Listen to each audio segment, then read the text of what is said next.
Hi besties. I sincerely apologize for being late with this week's story upload. I shared a post on our community tab about this.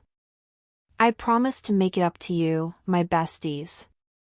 Welcome to all my new and returning subscribers. Let's dive in. Kunle sat at the edge of the small wooden bed in their modest house in Elisha, his head bowed and hands trembling. Adebisi, his wife, stood across the room, clutching their 3-year-old daughter, Tammy, tightly to her chest. Her voice was a mix of anger and sorrow. "You're leaving us, Kunle? For what? Promises of wealth? Is that worth your family?" Kunle couldn't meet her eyes. The weight of his decision bore heavily on him, yet the allure of a new life, a prosperous life with another woman, had clouded his judgment. "Adebisi, I can't keep struggling like this. She promised to set me up with a business, something stable. I'll send money back for you and Tammy. I swear, I will send you some money, but I can't stay married to you again. You must understand that life happens." Adebisi's cried her heart out. "What then happens to us, our marriage, our love? That's all you ever had for us, all these of my sacrifice and struggles with you. What about Tammy? She's your daughter." Tammy, too young to understand the gravity of the situation, reached out to Kunle with a smile. "Daddy, where are you going?" Kunle's heart clenched, but he forced himself to stand. Without another word, he turned and walked out the door, leaving behind the family he had vowed to protect. "Daddy, when are you coming back?" Tammy clings to his leg, forcing him to pry her off. "Money will build a house, Kunle, but it won't build a home." Adebisi screamed as she sobbed, but Kunle's mind was made up. The sound of Adebisi's sobs and Tammy's confused cries echoed in his ears as he stepped into the night. Life as a single mother was brutally challenging. Adebisi worked tirelessly as a seamstress, taking on extra jobs to provide for Tammy. The little girl, now in primary school, grew up watching her mother's relentless struggle. Though she missed her father, she stopped asking about him when she noticed the sadness it brought to her mother's face. One evening, after a long day of work, Adebisi collapsed on the small stool in their kitchen. Tammy approached her with a bowl of water. "Mama, drink. You need rest." Adebisi smiled through her exhaustion. "Thank you, my darling. But we must work hard, Tammy. That's how we survive. Hard work is our inheritance. One day, you'll make me prouder than gold." Tammy nodded solemnly, her young mind absorbing the lesson. Even as a child, she began helping her mother around the house, determined to ease her burden. She started selling groundnut in front of their house after school hours while tutoring younger kids to help her mother. Meanwhile, Kunle thrived financially, but his new relationship lacked the warmth and love he once had with Adebisi. The woman who had promised him wealth kept her word, setting him up with a thriving business. Yet, Kunle felt a gnawing emptiness that no amount of money could fill. She had no regard for him, and the same way she picked Kunle, she picked and messed around with other men. Years passed, and Tammy blossomed into a bright and ambitious young woman. Despite their financial struggles, she excelled in school, earning scholarships that paved the way for her to study engineering at a prestigious university. Adebisi couldn't hide her pride. "My Tammy, the engineer. Who would have thought?" Tammy grinned. "You thought, Mama. You believed in me when no one else did." During her final year in university, Tammy secured an internship with a multinational company. Her hard work and brilliance caught the attention of her supervisors, and by the time she graduated, she was offered a full-time position. On her first day at work, she stood in the towering office building, overwhelmed yet determined. She thought of her mother and the sacrifices that had brought her here. "This is for you, Mama," she whispered. Kunle's business, once thriving, had begun to falter. Poor decisions and a lack of focus led to mounting debts. One day, as he wandered through the city looking for work, he passed by a construction site. A young woman in a hard hat was giving instructions to the workers. Something about her seemed familiar. As he drew closer, the realization hit him like a thunderbolt. It was Tammy. Kunle's chest tightened. He wanted to approach her, to call out her name, but shame held him back. What would he say? How could he explain his years of absence? How would he explain that he abandoned them and never cared? How would he explain his foolishness? That night, Kunle couldn't sleep. The image of his daughter, all grown up and successful, haunted him. He resolved to find a way to reconnect with her, even if it meant facing Adebisi and the pain he had caused. Kunle spent the next couple of days watching Tammy from a distance, trying to gather the courage to approach her. He saw her arrive home one evening with a bouquet of flowers. Tammy looked radiant, chatting with her mother, Adebisi, who was busy with her sewing machine. Gathering every ounce of strength, Kunle knocked on the door. Adebisi opened it, her eyes wide with surprise. Kunle, what are you doing here? Kunle cleared his throat, his voice shaking. I need to talk to Tammy. Adebisi's face darkened, but she stepped aside, letting him in. Tammy, someone is here to see you. Tammy turned, her eyes narrowing as they met Kunle's. Father? Kunle's heart ached. Tammy, please, can we talk? Tammy's gaze was cold. What is there to talk about? How on earth did you find us? You left us. Kunle took a step forward, his voice pleading. I know I was wrong. I'm sorry, Tammy. I've been so lost without you both. Please, just give me a chance to make things right. Tears welled up in Tammy's eyes. You're too late, Father.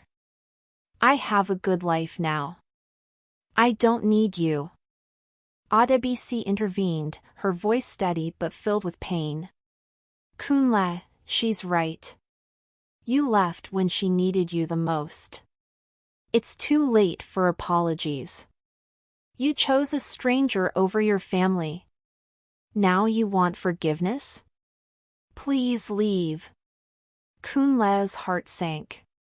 Please, just let me be a part of her life again. I don't want to lose her forever. Tammy spent the night mulling over her father's words. She remembered the loneliness growing up without him, the void his absence had left. But she also remembered her mother's love and the sacrifices she made to provide for her. The next morning, Tammy arrived at her mother's place with a decision in mind. Kunle was sitting outside, looking dejected. She walked up to him, her voice softer. I've thought about what you said, Father. Kunle's heart raced. Tammy, please. Tammy cut him off. You can't just waltz back into my life. I want you to stay away from my mom and I. I don't want to ever see you near her premises or around me ever again. I watched you maltreat my mom, as if that wasn't enough, you abandoned us for a richer woman.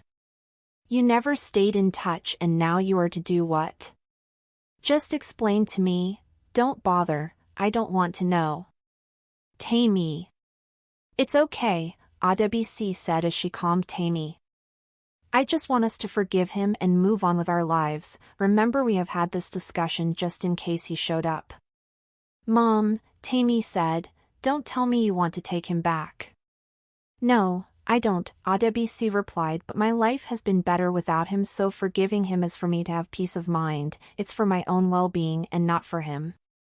Tammy turned to Kunle, who was in tears. I don't know if I can forgive you, but I'll give you a chance. For Mama's sake. But it's going to take time. Tammy decided to start giving him monthly stipend because his condition was pitiful in a bad way. Kunle spent the following months living on the fringes of life. True to her word, Tammy sent him a modest monthly income. He used the money wisely, realizing too late how much he had squandered in pursuit of fleeting pleasures. He rented a small room on the outskirts of town and took up odd jobs to keep himself occupied. But the true challenge lay in confronting the haunting echoes of his past choices. Adebisi, though wary, kept a distant eye on him. She couldn't forget the pain he had caused, but she also couldn't ignore the broken man he had become. Occasionally, she sent food or clothing, acts of quiet compassion that came without expectations of reconciliation. Kunle's days were filled with reflection. He often sat in the town square, watching fathers play with their children and picturing himself in their shoes. One afternoon, a young boy approached him with a ball. "Mister, can you play with me?" the boy asked. Kunle hesitated before nodding, his face softening as they tossed the ball back and forth. In that fleeting moment, he felt a sliver of joy, a glimpse of what could have been. Meanwhile, Tammy's career soared. She was promoted to lead a high-profile international project, her name becoming synonymous with excellence in engineering. At a celebratory dinner with colleagues, she found herself reflecting on the journey that had brought her to this moment.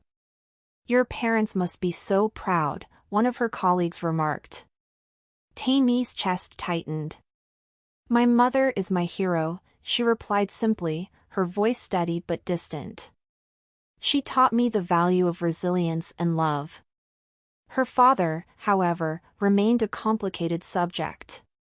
Though she had ensured his financial stability, the emotional wounds he had left behind were harder to heal. Kunle, on the other hand, quietly sought redemption. He began volunteering at a local government school, teaching basic mathematics to underprivileged children. The work gave him a sense of purpose, a chance to give back in a way he never had before. One day, as he was leaving the school, a young boy asked him, "Mister, do you have children?" Kunle paused, his throat tightening. "I have a daughter," he said softly, "and she's the most remarkable person I know." Word of Kunle's efforts reached Tammy through a mutual acquaintance. At first, she dismissed it, unwilling to let her guard down. But over time, curiosity gnawed at her. She drove to the school one afternoon and stood at a distance, watching her father interact with the children.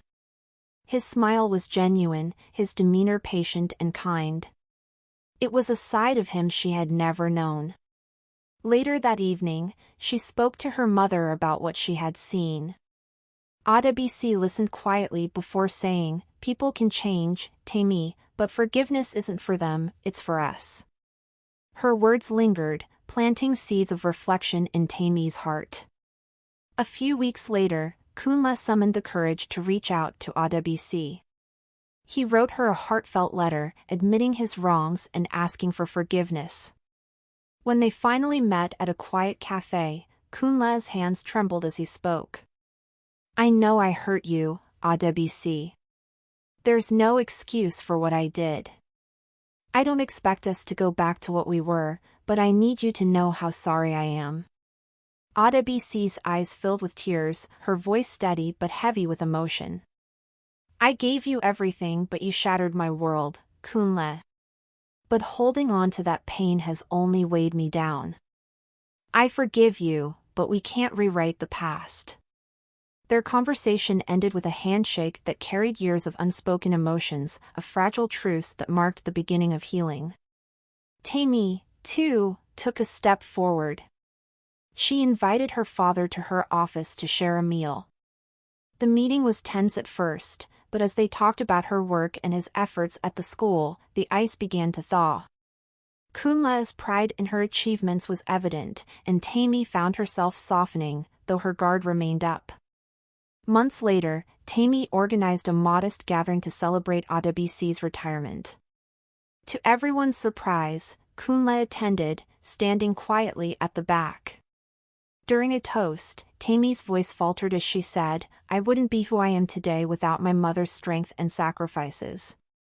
And while my journey with my father has been complicated, I'm grateful for the steps we've taken to understand each other." After the event, Kunle approached Adebisi and Tammy. "Thank you," he said simply, his voice thick with emotion. Adebisi nodded, a faint smile on her lips, while Tammy offered him a small, hesitant embrace. "I want to thank you, Adebisi," he said, his voice trembling, "for raising our daughter into the remarkable woman she is today, and for showing kindness to a man who gave you no reason to." Adebisi stared at him, her expression unreadable. "What do you want again, Kunle?" she asked softly. "To ask for your forgiveness," he replied, his eyes meeting hers. "Not because I deserve it, but because I want to leave this world knowing that I tried to right my wrongs." Silence hung between them, broken only by the rustling leaves. Adebisi took a deep breath. "Kunle, the pain you caused me, and Tammy, will always be a part of us. But holding on to that pain has weighed me down for too long. I forgive you, not for your sake, but for mine." Tears rolled down Kunle's cheeks. "Thank you," he whispered. They talked for hours, reminiscing about the happier moments of their marriage and acknowledging the mistakes that led to its breakdown. By the time they parted, there was no promise of rekindling their relationship, but there was peace, a mutual understanding that forgiveness didn't require forgetting, only letting go of bitterness. Tammy, meanwhile, received a call from her mother days later. Though she was initially skeptical, her mother's words stayed with her. "Your father is trying, Tammy. It doesn't erase the past, but it's a start." Tammy decided to meet Kunle again, this time with no agenda. She found him at the school, sitting on a bench surrounded by children who were eagerly solving math problems. He looked up and froze when he saw her. "You're here," he said, a mix of surprise and joy in his voice. "I am," Tammy replied, sitting beside him. For a while, neither spoke, letting the sounds of laughter and chatter fill the silence. Finally, Kunle said, "I'm proud of you, Tammy. You've done so much, and I can't take any credit for it. But I'm grateful you've let me witness it." Tammy nodded, her voice steady but soft. "I'm still angry, Dad. But I'm trying." "That's more than I could ever ask for," Kunle said. Over time, their relationship improved in small, meaningful ways. Kunle became a part of Tammy's life as someone who could offer quiet support. He attended her public speeches, sent her thoughtful notes, and celebrated her achievements from the sidelines. Kunle and Adebisi didn't reunite in the traditional sense.